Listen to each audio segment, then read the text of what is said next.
Hi, my name is Hirsch. I'm a fourth year med student at the University of Miami, and today we're going to talk about why your child needs to shadow a doctor while in high school to really set themselves up for not only just becoming a doctor one day, but to get into a top pre-med program, to be very competitive for these direct BSMD programs. It's super important to shadow, and the biggest problem is there's so much bad information out there. Everyone's kind of guessing on what it takes. And so I wanted to just share my perspective as a fourth year med student that's gone through this, that shadowed in high school, that shadowed in college, and shadowed in med school, and tell you exactly what they need to do. So in this video, first thing we're going to talk about is why getting into med school actually starts with shadowing in high school. Then I'm going to go into rapid fire frequently asked questions like how old do they have to be?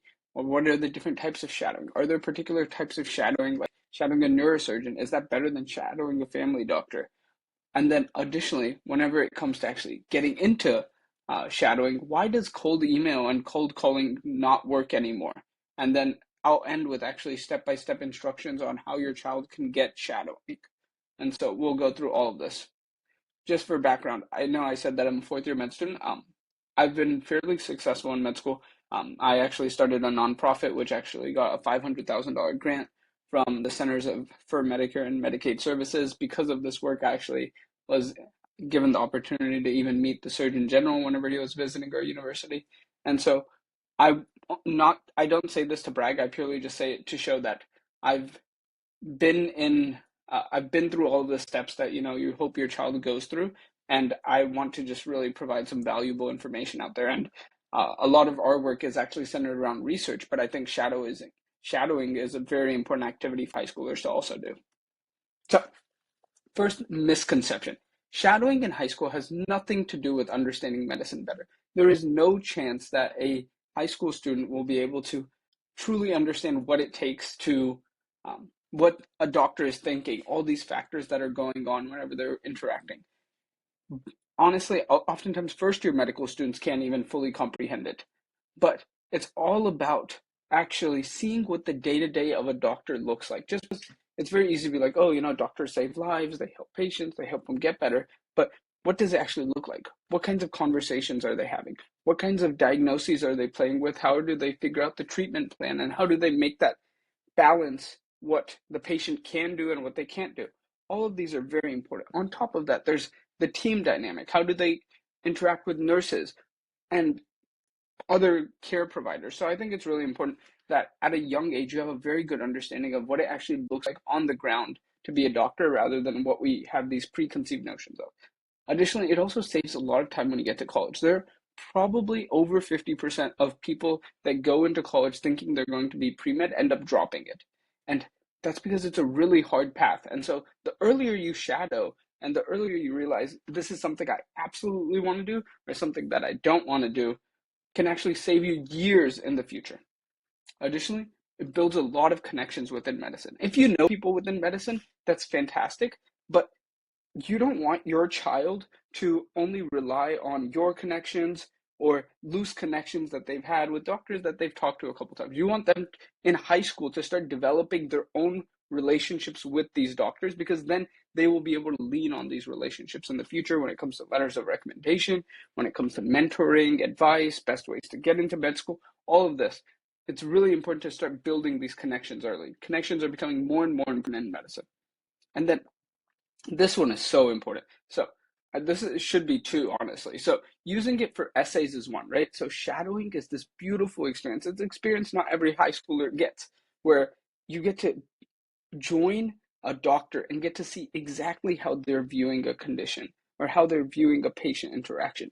And then you get to talk about it in a way where you can truly show your inspiration for why you want to be a doctor in ways that the doctor may have actually described. The doctor may have told you the exact words you almost need to write in order to tell this compelling story. So it's fantastic for essays, but also seeds for opportunities. So seeds for opportunities is one of those things that um, is almost easier to describe through a story. So, for example, if I'm a high schooler and I'm shadowing and I see a patient with diabetes, I've heard diabetes, a lot of people have diabetes, but this patient starts to have falls because they have neuropathy, because the diabetes has affected their nerve endings, or they have retinopathy, where Now they can't see because the diabetes has eroded their blood vessels. Now the student has so much of a better understanding of the medical condition, but also the impact it has on patients. And if they're really interested in one of those, maybe they can do research in it with that doctor that they were with. Maybe they can actually start mini projects with it. So, for example, a lot of times there are different resources for diabetics in the community. They can actually talk to them and maybe give a small talk or give a series of talks at the local library or community center focused on diabetes and the impact of diabetes. And all of this stuff looks fantastic for applications. So I think shadowing creates all of these different opportunities. Now, I hope it's pretty obvious to you that if your child wants to become a doctor, they need a shadow in high school. And so when it comes to this, let's go through everything you need to know. The first question people have is, how old do you have to be? And any person that tells you that there's an age is typically lying. The only regulations you may even see is, oh, this hospital doesn't allow someone in the operating room to come unless if they're this age. The issue is, there are so many other settings in which doctors can have students shadow with them. It can be in the clinic setting. It can be going through the hospital. It can be during a procedural setting. So there are so many different ways. So there's no real age. If a doctor is willing to take you under their wing or take your child underneath their wing, they can start at any age. What are the different types? So the way I break it up is I break it into 3 buckets. First is clinical. So this is a doctor you go to. They ask a lot of questions. They examine you with their own hands or with different tools they have. And then you make a treatment plan. So oftentimes this internal medicine, neurology, oncology, cardiology, and like they may use other scans, things of that nature, but it's primarily clinical. So then there's procedural. Procedural is pain specialists who may do injections, maybe PM&R, who is a rehab doctor, or a dermatologist that if they see a mole, maybe they'll want to biopsy it. So it's very hands-on and you get a different experience there if you're shadowing. And then surgical. This is neurosurgery, orthopedic surgery, all sorts of surgeries where you actually go to the operating room, someone is put under anesthesia, and then you'll actually see the doctor, the surgeon do the whole operation. Are particular types of shadowing better than others? I guarantee you there is no difference in your application if you shadow a neurosurgeon or a pediatrician. It's very easy to think that, oh, a neurosurgeon, a brain surgeon, it must be a much better for my application, and it makes no difference because it's all about the interpretation of your experience. What did your child see? What did they learn about medicine? What did they learn about themselves? How has it motivated them? And then what are the next steps? What are they going to do because of this experience? That's where your application is made. It's not what you saw, it's how you actually reacted to it. And then a lot of times, parents want to know what they do when they're shadowing. So when they're shadowing, a lot of it is taking notes. You're taking in your surroundings. So you want to take notes and then you want to ask questions. Maybe before you get there or after you get there, if you're going to see them again, you want to actually look up some of the notes that you wrote down. Maybe it was a drug that you've never heard of, maybe a medical condition you've never heard of.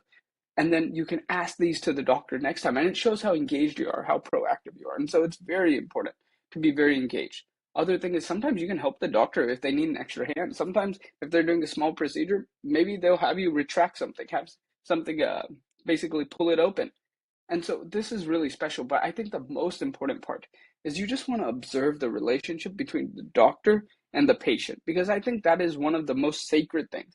Patients come to doctors with all sorts of fears and questions, and the doctor then takes in that information, creates a plan based on what the patient can do. And I think that's a beautiful thing that if any high schooler can see that, it makes a big impact on them. Now, why does emailing and calling not work for shadowing? The truth is, doctors are constantly being asked for things. They have so many people coming into the office asking for their time. And so a lot of times they've put up big filters, they've put up big walls. They've made sure that their secretaries, their admin, anyone helping them make sure that only the most important stuff get through. And so if you call them or email them, they'll never even see it. It's not that they don't want to help you, it's they don't even see it. And that's why the best way to get shadowing is to actually just go to an office with 3+ doctors, right? If there's one doctor, maybe that one doctor is busy, maybe it's hard to get a hold of them. But if there are 3 or more doctors at a place, I guarantee you, you can get shadowing within 30 minutes. And I know it sounds scary, so let me just go through a quick step-by-step process. So step 1, you want to identify doctors. So this is one of the most important things. If you know someone that is a family friend that's a doctor, that is obviously the easiest one, but you'll see in step two why they might not even be the best opportunity. But let's say step one is you want to make a list of all your child's doctors. So, do they have a pediatrician? Maybe they have glasses. Maybe they see an ophthalmologist. Maybe they've had a surgery in the past. Maybe they had their tonsils removed. So they actually had an ENT doctor in the past. Um, then the parents is, so this is your doctors, then your family friends is doctors, and then anyone else who may work in a doctor's office, right? You just want to get all of them down and then also go to Google and search just doctors near me and add some of these doctors to your list. Then we're going to get to step two. So step two is analyze the links. The goal is to minimize the number of links. So for example, your child and their pediatrician, they have a direct link. If they were to ask their pediatrician, the pediatrician's already familiar with them. And so if they ask them, the pediatrician not only is more likely to accept them, but they're also really motivated when the child comes, because the child can be like, hey, you've been my pediatrician for all these years. It's had such an impact on me. I'm actually thinking of wanting to go to medical school because of it. Is there any chance that I can shadow you on these days? And if your child says that to a pediatrician, they'll melt right there. They'll be so excited to have them. Similarly, if your child is linked through you to your friend whose boss is a cardiologist or partner is a cardiologist, at this point, there are three links. And so it's much further. And so it's not that it's impossible. And oftentimes you start here and then you can create other opportunities. But sometimes the best ones are where it's two or fewer links. And so you really want to try to understand that less links is a stronger connection. And sometimes that's why I really encourage students themselves to ask the doctor if they can shadow them. Because if the student is asking, then the doctor in step three will just melt right there. Doctors are incredibly kind people, and we're all trained in a system that's all built on like teaching. And so a lot of doctors actually miss that whenever they're finished with residency, finished with fellowship. Now they're just working a job. They're kind of working alone. Maybe they have a nurse that helps them with things. They don't really get to teach anymore. It's actually fantastic. They love having students join them. And so anytime if you show up in person and you ask them, particularly if your child asks first instead of you asking, it is really hard for a doctor to say no. I've seen this so many times. So many times a doctor that would never let anyone join them, if a student just looks at them and asks them with the right words, they will melt right there and they'll be like, yeah, sure, I'm happy to have you join me anytime. But now this is kind of how you get into shadowing. But once you're in shadowing, kind of how we mentioned earlier, you want to maximize the opportunity, because once you're in the door, you can do so much more with this opportunity. You can tap into their whole network. So one doctor, how do you turn it into 10 doctors? Because every doctor knows hundreds of doctors. How can you join them for research projects? So now you're taking this relationship that you just started, you're just with them, and now you're taking it to the next level. You can create these community health projects, kind of like I was mentioning earlier with someone that saw diabetes and then worked with different local organizations and then started their own series or started their own nonprofit. That's kind of how I actually started my nonprofit, which is doing much better now after all these years of working on it. But it started with me actually spending time understanding a problem in nursing homes and then continuing to build it out. Getting strong letters of recommendation. Strong letters of recommendation mean so much because it's someone that's not you. Most of your application is you writing it, and so if you lie, people won't even know. But your letter of recommendation is someone else saying that this person is truly incredible. And so anytime you can have a really intelligent doctor that's well known, that has a lot of connections, write your letter of recommendation, makes a big difference. And then you also get these incredible college application essays. And then there's just so much more. I could just keep going.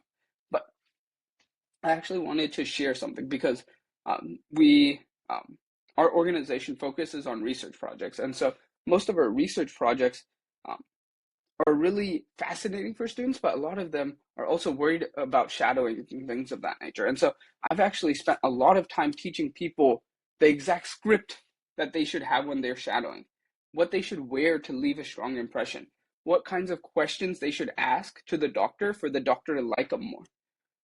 Then how to get the doctor that they're shadowing to actually willingly connect them with all of their friends.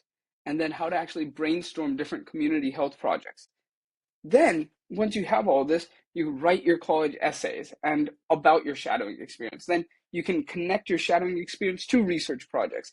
And then you get a head start on a lot of these clinical experiences for your college and medical school application. And the reasons I'm interested in this new opportunity for this is because I spend a lot of time doing this. It takes probably 10, 20 hours to really teach a lot of these things, but a lot of times I find myself just repeating myself. So I wanted to make this information more available and more affordable for everyone. And typically I advise at $200 an hour just because my time is so limited. And so this costs people 2,000 plus dollars, but I want to make it probably for a tenth of the cost because I am working on a course on shadowing, how you can get all of these benefits for less than $200 for all early birds. And so there's going to be a link in the description. If you want to just sign up for the wait list, there's no commitment. So if you sign up and you don't want it later, that's totally fine. But the reason people pay so much for this right now is because this is actually what changes your application. So many times parents spend thousands and thousands of dollars to get their students this perfect application right at the end.